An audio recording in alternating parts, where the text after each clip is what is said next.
નમસ્કાર વિદ્યાર્થી મિત્રો। તો લાસ્ટ લેક્ચરની અંદર આપણે ચર્ચાઓ કરી કે ભાઈ C3 સાયકલ જે છે તે કેવી રીતે ચાલે છે, અંધકાર તબક્કો છે તે કેવી રીતે ચાલે છે, બરાબર। હવે આજે આપણે અહીંયા C4 પાથવે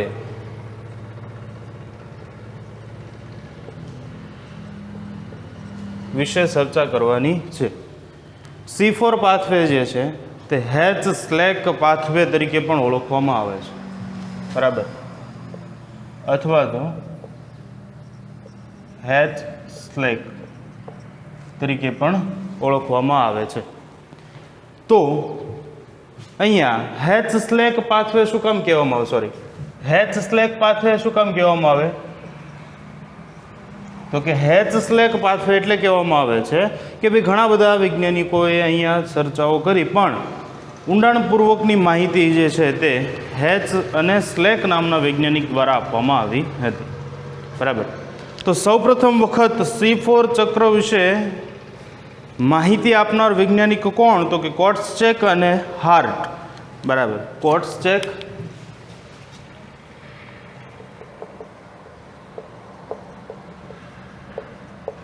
અને હાર્ટ દ્વારા સૌપ્રથમ વાર C4 ચક્ર વિશે માહિતી કોટ્સચેક અને હાર્ટ દ્વારા સૌપ્રથમ વાર C4 ચક્ર વિશે માહિતી આપવામાં આવી, બરાબર। તો કઈ વનસ્પતિની અંદર તેઓએ C4 ચક્ર જોયું અને C4 ચક્ર છે એમ એમને કેમ ખ્યાલ આવ્યો, C3 ચક્ર કરતાં કંઈક અલગ પ્રકારની અહીંયા પ્રક્રિયાઓ થતી જોવા મળી, બરાબર। મકાઈના પર્ણમાં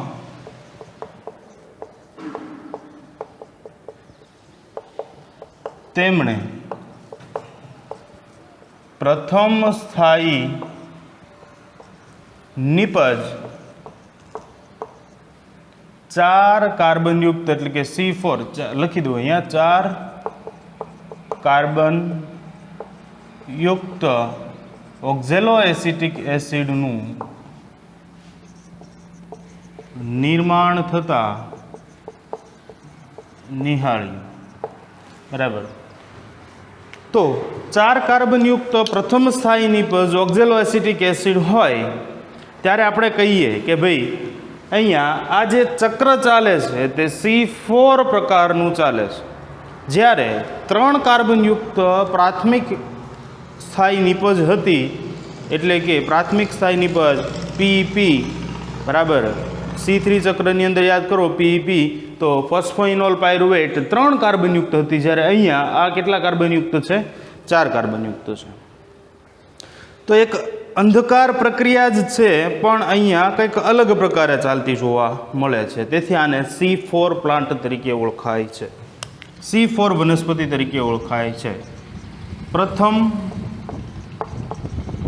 સ્થાયી નિપજ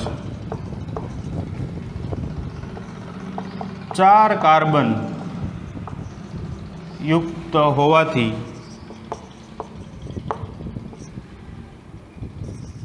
આ ચક્રને C4 ચક્ર કહે છે, આ વનસ્પતિને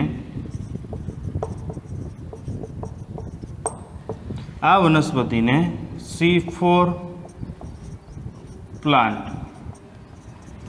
કહે છે અથવા તો C4 વનસ્પતિ કહે છે, ઓકે। તો અહીંયા એના પછી હવે અહીંયા કોટ્સચેક અને હાર્ટ દ્વારા સૌપ્રથમ વખત માહિતી અપાયા બાદ આગળ એમણે તે પરિપથનું નિર્માણ કેવી રીતે થાય છે, તે પરિપથ કેવી રીતે ચાલે છે, તે સાયકલ આખી કેવી રીતે ચક્રીય ગતિ કરે છે તેના વિશે કોઈ માહિતી આપી શક્યા નહોતા, પણ અહીંયા હેચ અને સ્લેક દ્વારા અહીંયા સવિસ્તર માહિતી જે છે તે આપવામાં આવી, બરાબર। તો તે માહિતી પ્રમાણે પ્રથમ સ્થાયી નિપજ જે છે તે ઓક્ઝેલો એસિટિક એસિડ જ છે, 4 કાર્બનયુક્ત જોવા મળે છે, પણ તે કઈ વનસ્પતિમાં જોવા મળશે, તો અહીંયા કોટ્સચેક અને હાર્ટ દ્વારા માત્ર ને માત્ર મકાઈના પર્ણમાં એવું સૂચન કર્યું કે ભાઈ આવા પ્રકારની સાયકલ ચાલે છે, પણ હેચ અને સ્લેક નામના વૈજ્ઞાનિક દ્વારા અહીંયા વાત કરવામાં આવી કે ભાઈ ઉષ્ણકટિબંધીય વિસ્તારની અંદર ઉત્પન્ન થતી વનસ્પતિઓમાં મોટાભાગે C4 ચક્ર જોવા મળે છે. બરાબર. કઈ વનસ્પતિમાં જોવા મળશે? ઉષ્ણકટિબંધીય વિસ્તારની વનસ્પતિ. બરાબર. C4 ચક્ર કોણ ધરાવે? ઉષ્ણકટિબંધીય વિસ્તારની વનસ્પતિઓ. શું કામ? તો કે ત્યાં ઉષ્ણકટિબંધીય વિસ્તારોની વનસ્પતિમાં તાપમાન વધારે જોવા મળે કે જે પ્રકાશ સંશ્લેષણ ને અવરોધે છે. અને તે પ્રકાશ સંશ્લેષણને અવરોધે, બરાબર, પ્રકાશ સંશ્લેષણને અવરોધે, તે અવરોધ ન અનુભવાય, તે અવરોધ ન આવે તેના માટે અહીંયા એક અનુકૂલન જે છે તે સાધવામાં આવેલું છે. અને તે અનુકૂલનના સ્વરૂપે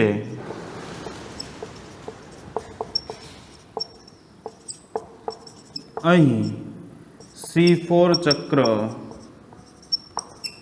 જોવા મળે છે. અહીં C4 ચક્ર જોવા મળે છે. બરાબર.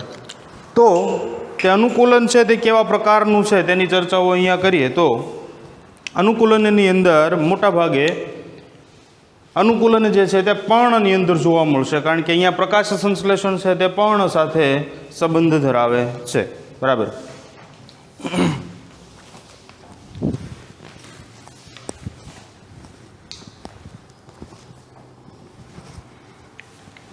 તો અહીંયા પર્ણની આંતરિક રચનાઓ જે છે તેની ચર્ચાઓ કરીએ તો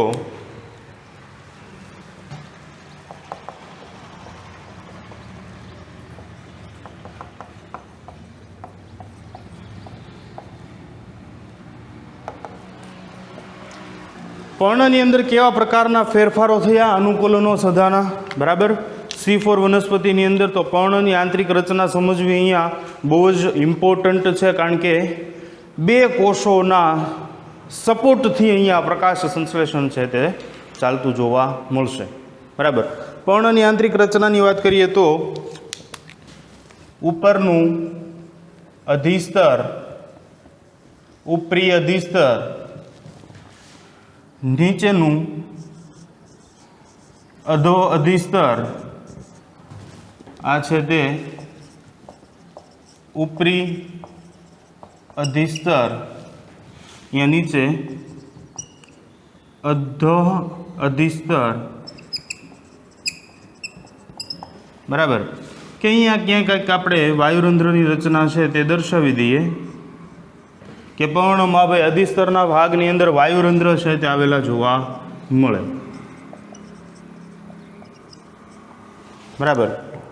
વચ્ચેના ભાગમાં એક્ઝેક્ટ વાહિપુલ જે છે તે જોવા મળશે.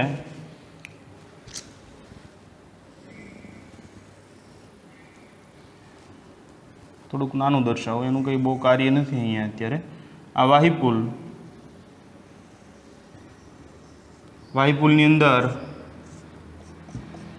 અન્નવાહક અને જલવાહક. વાહિપુલની ફરતે અહીંયા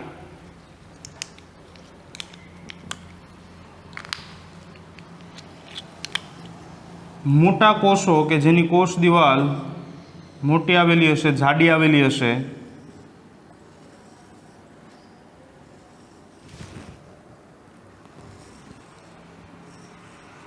તેને આપણે પુલકુંચકીય કોષો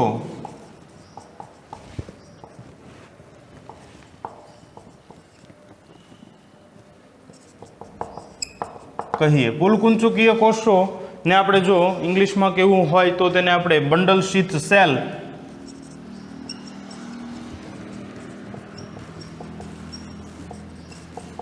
એને શોર્ટની અંદર આપણે કહીએ BS સેલ, બરાબર, બંડલ શીથ સેલ.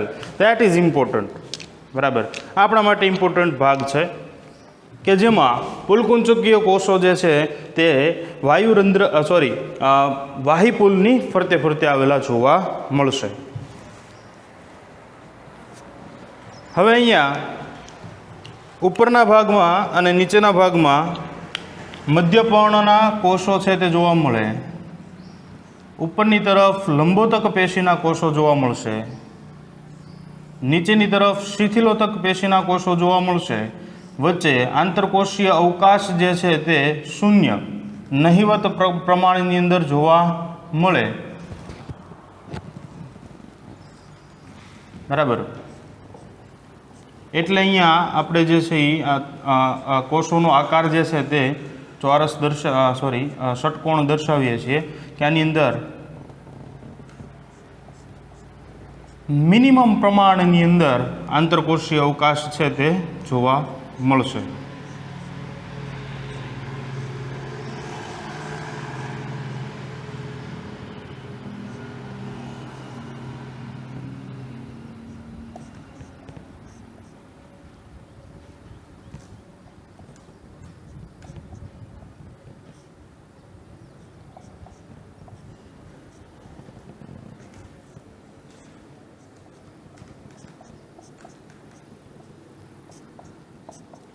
વાયુરંધ્રની ઉપરનો ભાગ ઉપરંધ્રીય અવકાશ કે જે એકદમ ખાલી હોય ત્યાં કોષો જે છે તે ગોઠવણી ધરાવતા હોય નહીં.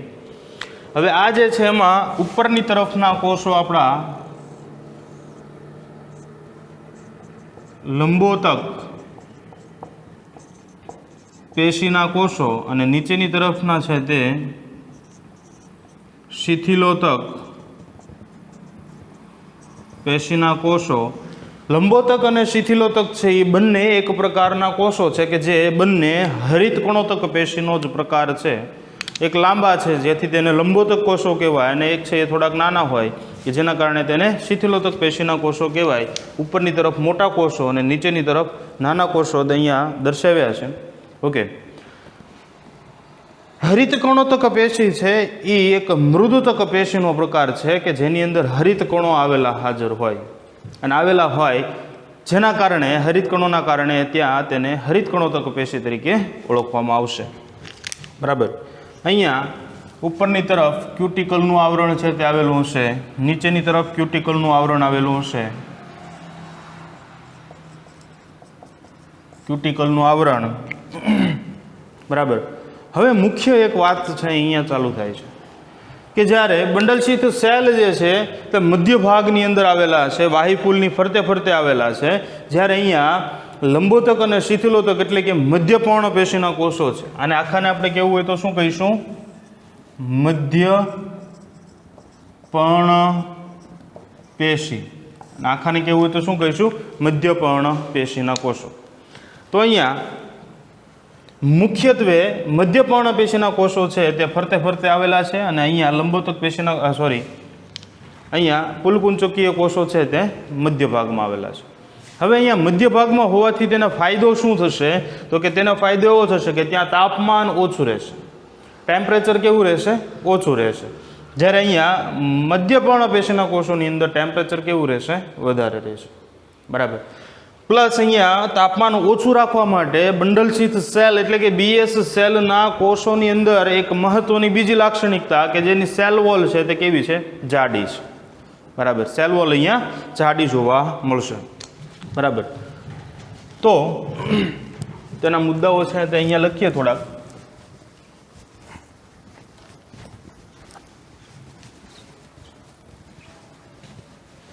બે કોષો વિશે આપણે અહીંયા માહિતી છે તે દર્શાવવાની છે. એક તો મધ્યપર્ણ કોષ અને બીજો BS સેલ, બંડલશીથ સેલ, બરાબર. અહીંયા મધ્યપર્ણ પેશીના કોષોમાં હરિતકણ હાજર. BS સેલની અંદર હરિતકણ હાજર. પણ C4 પ્લાન્ટની અંદર હરિતકણ જે છે તે દ્વિરૂપી જોવા મળે. હવે ભાઈ દ્વિરૂપીનો મતલબ શું? બંનેની અંદર હરિતકણ છે તે હાજર જોવા મળે છે. પરંતુ અહીંયા સ્પેસિફિક કહું તો BS કોષો અને આપણે ક્રેન્જ પેશીના કોષો પણ કહીએ કે જે ગ્રેના વિહીન જોવા મળે. આ હરિતકણ જે છે તે કેવા હશે? ગ્રેના વિહીન. જ્યારે આ હરિતકણ હાજર છે તે કેવા હશે? ગ્રેના યુક્ત. બરાબર. BS સેલની અંદર ગ્રેના હાજર છે નહીં, એટલે અહીંયા હરિતકણ દર્શાવું તો અહીંયા આ હરિતકણની અંદર આ થાઇલેકોઇડ મેં અત્યારે દર્શાવ્યા, ખાલી અત્યારે સમજવા પૂરતું. બાકી આટલા નાના કોષની અંદર આટલું મોટું હરિતકણ જોવા ન મળે. બરાબર. અહીંયા હરિતકણ દર્શાવું તો આ હરિતકણ છે તે ગ્રેના વિહીન છે. બરાબર. ક્યાંય વચ્ચે ગ્રેના જોવા મળશે નહીં કે ગ્રેનમ જોવા મળશે નહીં, થાઇલેકોઇડની ગેરહાજરી હશે. બરાબર. ગ્રેના યુક્ત છે પણ આ હરિતકણ છે તે પ્રમાણ તો ન કહેવાય પણ સાઇઝમાં નાના જોવા મળે છે. બરાબર. કારણ કે ત્યાં તેના આધારકનું કાંઈ બહુ કાર્ય ખાસ રહેતું નથી. આ હરિતકણની અંદર માત્ર કોનું કાર્ય મહત્વનું રહેશે? ગ્રેનાનું. અને ગ્રેના હાજર છે એટલે કે અહીંયા પ્રકાશ તબક્કો જોવા મળે.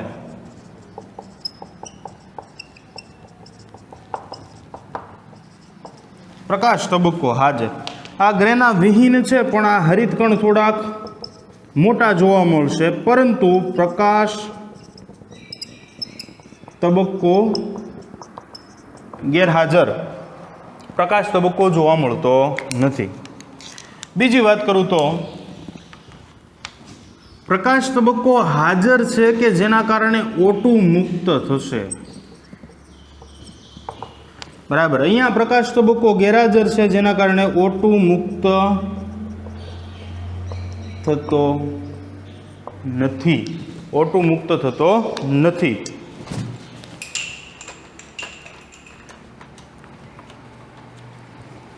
બરાબર. તો O2 મુક્ત નથી થતો, કોના કારણે નહીં થાય? O2 મુક્ત નથી થતો, કોના કારણે નહીં થાય? ને અહીંયા O2 મુક્ત થાય છે તો કોના કારણે થશે? યાદ કરો, પ્રકાશ પ્રક્રિયાની અંદર ETS ઇલેક્ટ્રોન ટ્રાન્સપોર્ટ સિસ્ટમ અહીંયા ગ્રેના યુક્ત છે એટલે ચાલશે. ઇલેક્ટ્રોન ટ્રાન્સપોર્ટ સિસ્ટમની બે પ્રક્રિયા, ઇલેક્ટ્રોન ટ્રાન્સપોર્ટ સિસ્ટમની બે પ્રક્રિયા, એક પ્રક્રિયા PS1 અને બીજી પ્રક્રિયા PS2. યાદ કરો, તે PS2 ની અંદર O2 છે તે અહીંયા મુક્ત થતો હતો, પણ હવે અહીંયા O2 મુક્ત થશે, અહીંયા O2 મુક્ત થશે નહીં. એટલે કે BS સેલ એટલે કે આ બ્લુ કલરના જેટલા સેલ છે તેની અંદર ઓક્સિજન ઉત્પન્ન થશે નહીં, પણ પ્રકાશ સંશ્લેષણની પ્રક્રિયાઓ ચાલશે. કેટલીક પ્રકાશ સંશ્લેષણની પ્રક્રિયાઓ. બરાબર. તો અહીંયા PS1 કે PS2 હાજર. અહીંયા PS1 કે PS2 ગેરહાજર. PS1 કે PS2 જોવા મળતી નથી. બીજી એક ચર્ચા કરું તો એન્ઝાઇમની દ્રષ્ટિએ પેપ્કો એન્ઝાઇમ હાજર. પેપ્કો એન્ઝાઇમ જે છે તે કાર્બનનું સ્થાપન કરવાનું કાર્ય કરે છે. બરાબર. અહીંયા આ હરિતકણની અંદર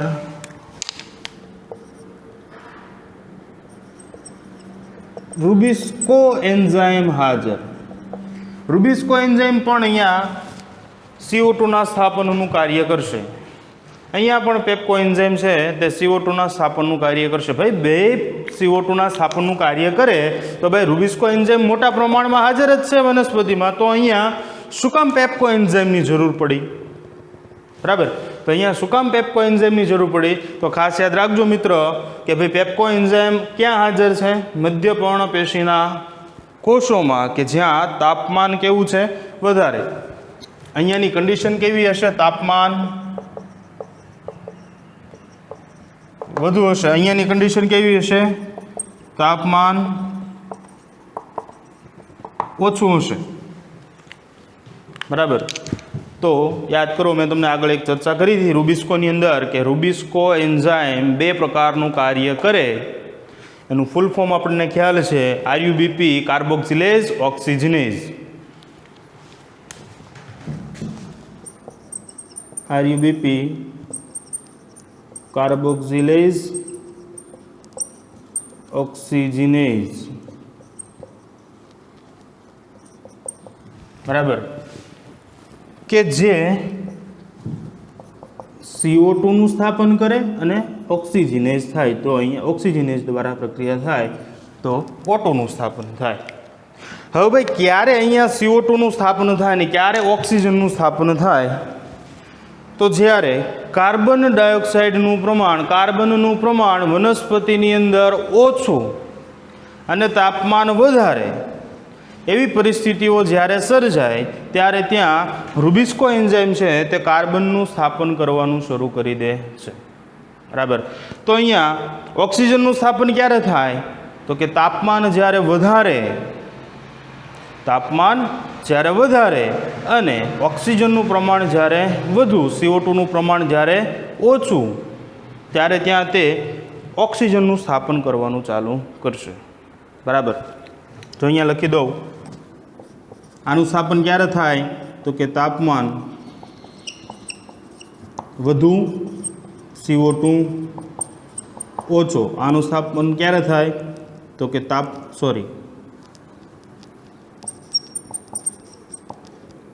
તાપમાન વધુ અને O2 વધુ. ઓક્સિજનનું ઓક્સિજનનું લેવલ વધારે હોય અને ટેમ્પરેચર વધારે હોય ત્યારે અહીંયા રૂબિસ્કો એન્ઝાઇમ પોતાનું કાર્ય વ્યવસ્થિત કરી ન શકે કે જેના કારણે અહીંયા ઓક્સિજનનું સ્થાપન કરવાનું ચાલુ થઈ જાય. અને ઓક્સિજનનું સ્થાપન થાય, યાદ રાખજો, ઓક્સિજનનું સ્થાપન થાય તો આ પ્રક્રિયા પ્રકાશ સંશ્લેષણની જગ્યાએ પ્રકાશ શ્વસનમાં ફેરવાય છે. કોની અંદર ફેરવાય જાય? પ્રકાશ શ્વસનમાં ફેરવાય છે. તો હવે રૂબિસ્કો એન્ઝાઇમ અહીંયા હાજર છે. તો આ રૂબિસ્કો એન્ઝાઇમના કારણે અહીંયા C3 ચક્ર ચાલશે. અહીંયા પેપ્કો એન્ઝાઇમ હાજર છે કે જેના કારણે અહીંયા C4 ચક્ર ચાલશે. C4 ચક્રની નિપજના કારણે અહીંયા CO2 રિલીઝ થાય અને આ ચક્ર પૂર્ણ થાય. ફરી વખત આ CO2 જે રિલીઝ થયો તે C3 ચક્ર વાપરે. બરાબર.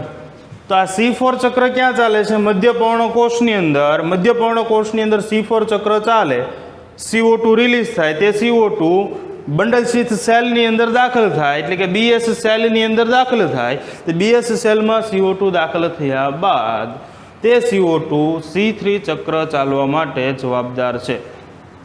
એટલે અહીંયા CO2 નું બે જગ્યાએ સ્થાપન થયું. કઈ જગ્યાએ સ્થાપન થયું? એક મધ્યપર્ણકોષની અંદર સ્થાપન થયું પહેલી વાર, અને બીજી વખત C3 ચક્રની અંદર બંડલ શીથ સેલની અંદર દાખલ થયું. અને C3 ચક્ર પૂર્ણ થાય કે જેના કારણ સ્વરૂપ કે જેના પરિણામ સ્વરૂપ આપણને ત્યાં ગ્લુકોઝનું નિર્માણ થતું જોવા મળે. અને અહીંયા ગ્લુકોઝનું નિર્માણ થાય એટલે પ્રકાશ સંશ્લેષણની પ્રક્રિયા પૂર્ણ થઈ જાય. બરાબર. તો આટલી કન્ડિશનો આપણે સમજ્યા બાદ હવે અહીંયા આપણે તેના ચક્ર વિશે વાત કરીએ. તો તેના ચક્રની અંદર આગળ આપણે આ આકૃતિ દોરી રાખજો કે જેના કારણે તમને સમજૂતી જે છે તે આગળ મળી રહે. પ્લસ આ મુદ્દાઓ છે તે લખી રાખવાના કે ભાઈ મધ્યપર્ણકોષની અંદર શું જોવા મળે અને BS સેલની અંદર કઈ પ્રક્રિયાઓ શું જોવા મળે. ખાસ ઇમ્પોર્ટન્ટ આપણા માટે અહીંયા પેપ્કો એન્ઝાઇમ અને બીજું અહીંયા રૂબિસ્કોની હાજરી. ઓક્સિજન ક્યાં મુક્ત થાય છે, ક્યાં મુક્ત થતો નથી. બાકી તમને બધી વસ્તુ ખ્યાલ આવી જ જશે, ગ્રેનાયુક્ત અને ગ્રેના વિહીન. બરાબર.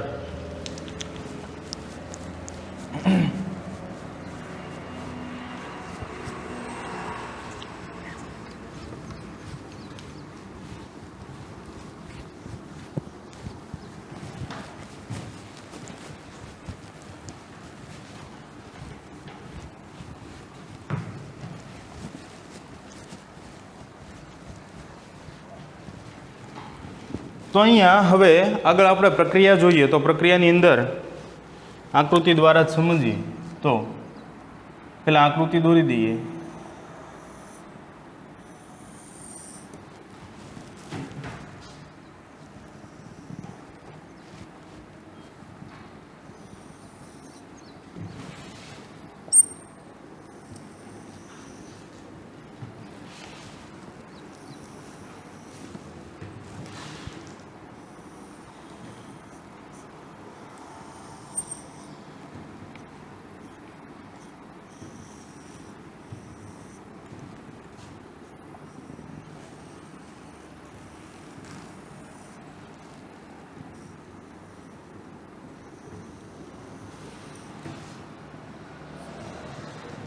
आ एक सेल अने एक बीजो सेल, बे सेल ने आपणे कनेक्टिव दर्शाव्या छे अत्यारे समजवा माटे के भाई अहींया आ सेल जे छे ते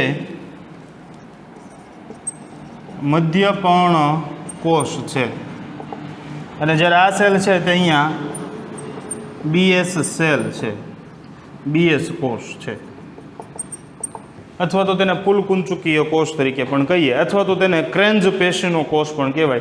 जे आपणे रचना जोई ने ते रचनाने आपणे वायुपुलनी फरते जे कोषोनी रचना जोई ते रचनाने आपणे क्रेंज पेशी रचनाथी पण ओळखीए छीए। तो आ बधा नाम छे थोड़ाक आपणे याद राखवा पड़शे। क्रेंज पेशी रचना, बंडल शीथ सेलनो बीएस सेल, शॉर्टमां पण पूछी शके बीएस सेल, बराबर, एना रिलेटेड पण क्वेश्चन पूछी शके, बराबर। तो अहींया आ छे अहींया आपणो BS cell, bundle sheath cell, मध्यपर्ण पेशीनो कोष। सौ प्रथम वखत प्रक्रियानी शरूआत मध्यपर्ण पेशीना कोष C3 चक्रथी शुरुआत थशे, सॉरी C4 चक्रथी शुरुआत थशे, कारण के प्रथम स्थायी निपज अहींया आपणे 4 कार्बनयुक्त गणी छे, 4 कार्बनयुक्त होय तेथी ज तेने आपणे C4 चक्र कहीए छे, ऑक्ઝેલોએસિટિક एसिड। ओके, तो सौ प्रथम अहींया CO2 जे छे ते मध्यपर्ण पेशीना कोषमां दाखल थाय, बराबर। ए CO2 नी अंदर प्रक्रिया थशे पाणी द्वारा,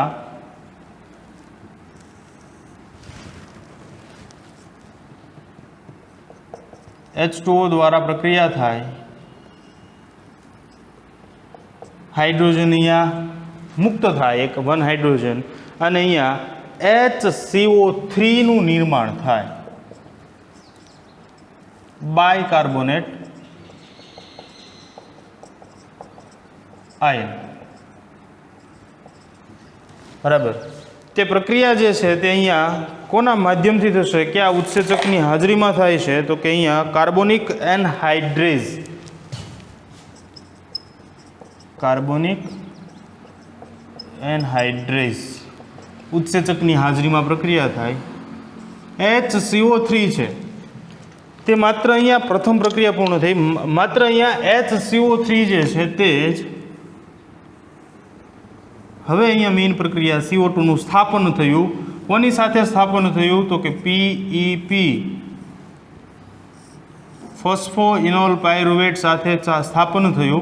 कोणे स्थापन कर्युं, तो के पेप्को एन्जाइमे स्थापन कर्युं। कार्बनનું સ્થાપન પ્રાથમિક ગ્રાહી સાથે, પ્રાથમિક ગ્રાહી કોણ, કાર્બનનો પ્રાથમિક ગ્રાહી કોણ, ફોસ્ફોઇનોલ પાયરુવેટ, PEP, બરાબર।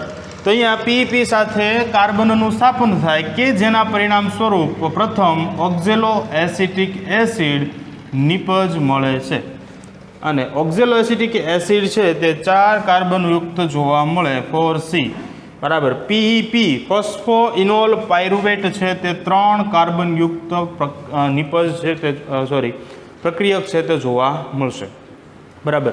तो अहींया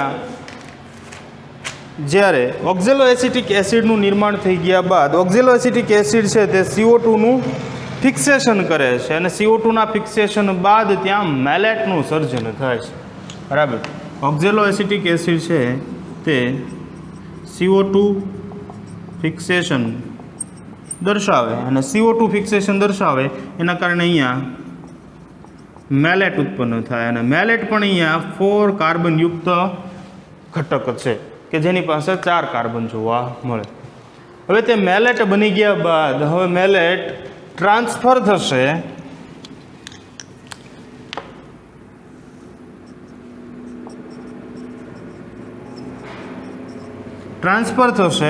बंडल शीथ सेलना कोषमां,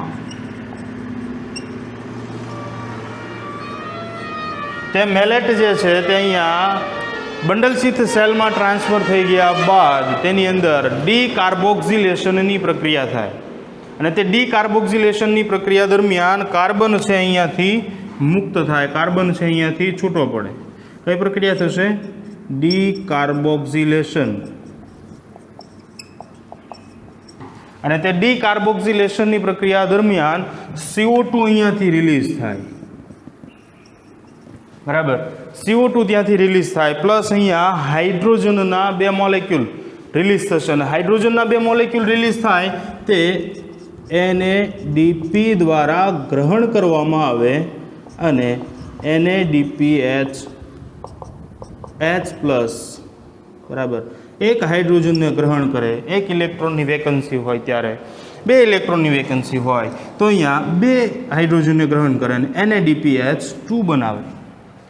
બરાબર, તો અહીંયા તે પ્રક્રિયા પૂર્ણ થયા બાદ ડીકાર્બોક્સિલેશન પૂર્ણ થયા બાદ પાયરુવિક એસિડની અંદર તે કન્વર્ટ થઈ જાય, PA પાયરુવિક એસિડમાં તે કન્વર્ટ થઈ જાય. પાયરુવિક એસિડ છે તે ટ્રાન્સફર પામશે, પાયરુવિક એસિડ અહીંયાથી ટ્રાન્સફર પામશે કયા સ્થાન ઉપર? તો કે મધ્ય પર્ણપેશીના કોષમાં. પાયરુવિક એસિડ અહીંયા ટ્રાન્સફર પામ્યો મધ્ય પર્ણકોષની અંદર. બરાબર, મધ્ય પર્ણકોષની અંદર પાયરુવિક એસિડ સ્થાપન થયા બાદ તેની અંદર 2 એટોમ ફોસ્ફેટના ઉમેરાય કે જેના કારણે તે ફોસ્ફોઇનોલ પાયરુવેટમાં કન્વર્ટ થઈ શકે. 2 એટોમ જે છે તે ઉમેરાવા માટે અહીંયા 1 ATPનો ઉપયોગ થાય કે જે 2 ATPને સમાન છે. તો હું શું કહું છું? 1 ATPનો ઉપયોગ થાય પણ તે 2 ATPને સમાન છે એવી પ્રક્રિયા થાય એટલે કે 1 ATPમાંથી એડેનોસાઇન ટ્રાઇફોસ્ફેટમાંથી એડેનોસાઇન મોનોફોસ્ફેટ જે છે તેનું નિર્માણ થઈ જાય. એડેનોસાઇન મોનોફોસ્ફેટનું નિર્માણ થઈ જાય. બરાબર, એડેનોસાઇન મોનોફોસ્ફેટ એટલે કે અહીંયા ફોસ્ફેટ 3 હતા એની જગ્યાએ હવે કેટલા થઈ ગયા? 1 જ. Is equal to 2 ATP. AMP is equal to અહીંયા 2 ATP જે છે તે દર્શાવી શકાય. બરાબર, હવે અહીંયા ફોસ્ફોઇનોલ પાયરુવેટમાં રૂપાંતરણ થઈ ગયા બાદ ફરી વખત જ્યારે CO2નું સ્થાપન થાય, H2O સાથે પ્રક્રિયા કરે, બાયકાર્બોનેટ આયનની અંદર રૂપાંતરણ થાય, પેપ્કો એન્ઝાઇમ દ્વારા પ્રાથમિક CO2 ગ્રાહી ફોસ્ફોઇનોલ પાયરુવેટની સાથે બાઇન્ડ થાય કે જેના કારણે ઓક્ઝેલો એસિટિક એસિડનું અહીંયા નિર્માણ થાય કે જે 4 કાર્બનયુક્ત પ્રથમ સ્થાયી નિપજ છે. બરાબર, તો અહીંયા આ પાયરુવિક એસિડ જે છે તે અહીંયા આગળ ફરી વખત પ્રક્રિયામાં ભાગ લેશે. બરાબર, પાયરુવિક એસિડ અહીંયા ફરી વખત પ્રક્રિયામાં આગળ ભાગ લેશે. હવે અહીંયા આ જે CO2 અહીંયા ઉત્પન્ન થયો આ થઈ ગયું C4 સાયકલ. C4 સાયકલ આખી ક્યાં ચાલશે? C4 સાયકલ પ્રથમ જે છે તે ઓક્ઝેલો એસિટિક એસિડનું નિર્માણ છે તે ક્યાં થાય છે? મધ્ય પર્ણપેશીના કોષમાં. હવે અહીંયા આ જે CO2 છે તે CO2નું સ્થાપન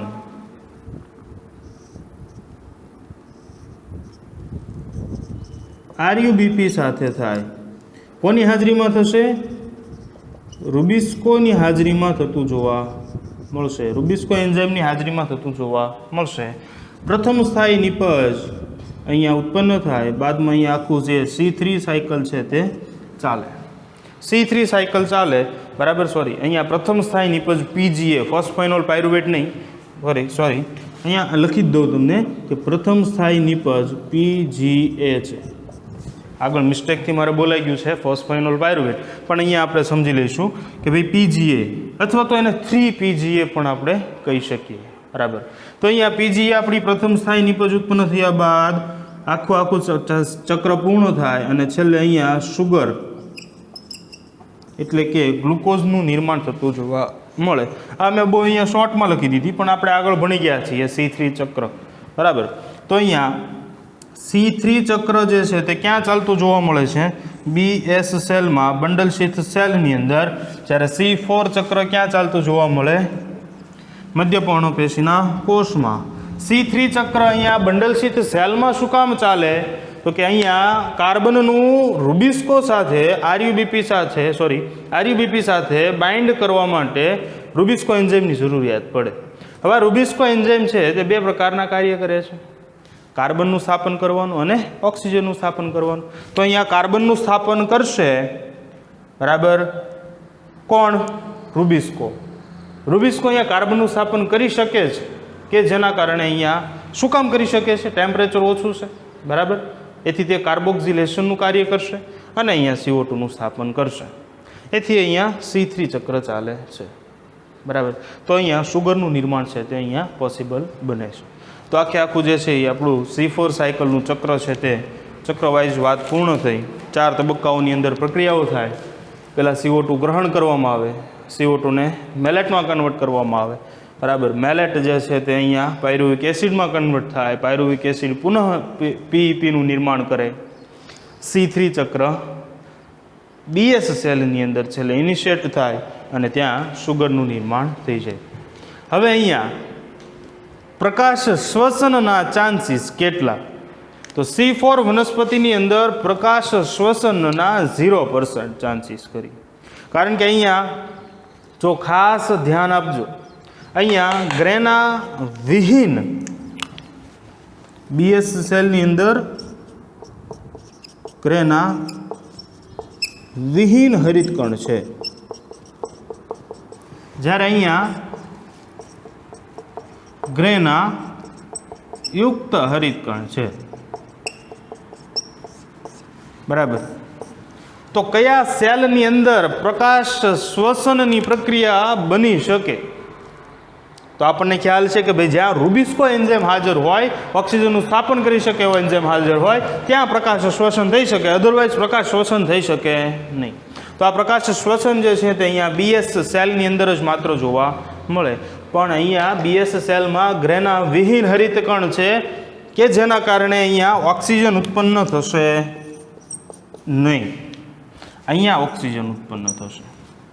તો અહીંયા ઓક્સિજન જ નથી. પહેલી વાત તો એ કે ભાઈ અહીંયા ઓક્સિજનની જ ગેરહાજરી છે કે જેથી ઓક્સિજનનું પ્રમાણ ઓલવેઝ નીચું રહેશે, CO2નું પ્રમાણ ઓલવેઝ વધારે રહેશે. તો અહીંયા ઓક્સિજન નથી એટલા માટે રૂબિસ્કો એન્ઝાઇમને તાપમાન વધારે હશે તો પણ ત્યાં ઓક્સિજનને સ્થાપન કરવા માટે ઓક્સિજન મળવાનો નથી. હવે મુદ્દાની વાત ચાલુ થઈ. અહીંયા પ્રકાશ શ્વસન શું કામ ન ચાલે? પ્રકાશ શ્વસન શું કામ ન ચાલે? ગ્રેના વિહીન હરિતકણ છે, બરાબર. ઓક્સિજન ઉત્પન્ન થતો નથી. આ સેલમાં ઓક્સિજનનું 0% માત્રા કે જેના કારણે રૂબિસ્કો એન્ઝાઇમને ઓક્સિજનનું બાઇન્ડ કરવું હશે તો પણ ઓક્સિજન નહીં મળે, કે જેના કારણે એ કોને બાઇન્ડ કરી દેશે? CO2 ને, બરાબર. તો આ ઇમ્પોર્ટન્ટ પોઈન્ટ કે ભાઈ પ્રકાશ શ્વસનની પ્રક્રિયા C4 પાથવે ધરાવતી વનસ્પતિઓમાં C4 પ્લાન્ટની અંદર સૌથી ઓછામાં ઓછું પ્રમાણ, નહિવત ગણી શકાય, શૂન્ય ગણી શકાય એવા પ્રમાણમાં જોવા મળે. તો પ્રકાશ શ્વસન ઓછું જોવા મળતું હોય તો ઓલવેઝ તેની અંદર પ્રકાશ સંશ્લેષણ વધારે જોવા મળતું હોય, બરાબર. તો અહીંયા 2 પોઈન્ટ યાદ રાખી લેશું. પ્રકાશ શ્વસન સૌથી ઓછું અને પ્રકાશ સંશ્લેષણમાં સૌથી વધારે પ્રક્રિયાઓ દર્શાવે છે. ઓકે, તો નેક્સ્ટ લેક્ચરની અંદર આપણે કેમ પ્લાન્ટની અંદર કેવા પ્રકારે પ્રકાશ સંશ્લેષણ ચાલે છે, કેમ પ્લાન્ટ કેસ્ટુલેશન એસિડ મેટાબોલિઝમ ધરાવતો પ્લાન્ટ, શુષ્કોદ્ભિદ રણની વનસ્પતિઓની અંદર કેવા પ્રકારનું પ્રકાશ સંશ્લેષણ ચાલતું જોવા મળે, કેવા પ્રકારની અનુકૂલનો સધાયેલા છે, અંધકાર પ્રક્રિયા કેવા પ્રકારે ચાલે છે તે આપણે નેક્સ્ટ લેક્ચરની અંદર ભણીશું.